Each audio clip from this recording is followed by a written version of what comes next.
Pemerintah pusat dan daerah terus berupaya menengahi kepentingan warga 16 desa di Rempang, Provinsi Kepri, dengan investor yang terlibat pembangunan Rempang Eco City. Menurut Wali Kota Batam, bentrok awal September berawal dari kurangnya sosialisasi. Saya kira Pak Presiden sudah menyampaikan ini kurang sosialisasi. Dan saya sudah sampaikan, saya mohon maaf sebagai pimpinan daerah dan Kepala BP, bahwa mudah-mudahan itu tidak terulang lagi. Namun warga tetap menolak relokasi. Apa yang kami pertahankan hari ini adalah kedaulatan wilayah kaum Melayu. Sosialisasi telah dilakukan Pemda Batam sejak Juli, yang menurut sebagian pihak terlalu mendadak bagi warga yang telah turun-temurun tinggal di Rempang.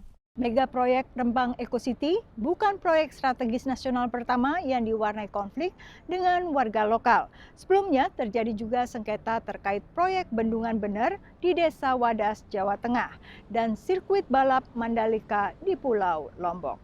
Menurut YLBHI, tidak disertakannya warga lokal dari awal pencanangan proyek berada di balik konflik hingga bentrok ini. Jadi persoalannya itu satu, pengambilan kebijakan ya, suatu wilayah ditetapkan sebagai proyek atau lokasi proyek strategis nasional itu dilakukan secara tertutup dan sangat tidak partisipatif gitu.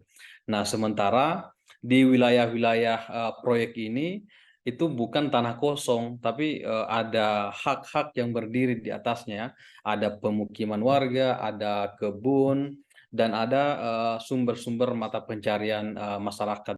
Sementara kali ini proyek strategis nasional juga melibatkan investasi asing, yaitu produsen kaca asal Tiongkok, Xinyi Glass Holding. Mungkin nanti meningkatkan ekspor, mendukung pembangunan di renewable energy, karena katanya pabrik investor dari China ini akan membangun solar panel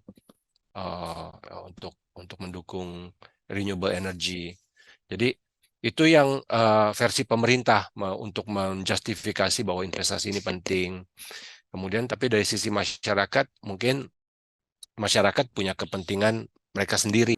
Pertimbangan dampak terhadap masyarakat inilah menurut Kamar Dagang Amerika Indonesia yang bisa menyelaraskan investasi asing dengan komunitas lokal di masa mendatang. It means sometimes doing something for free to build up consensus and do some support, build something.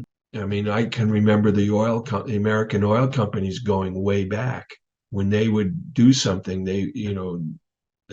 They would build a hospital or they'd build a road or do something in a community. Big mining companies do that regularly.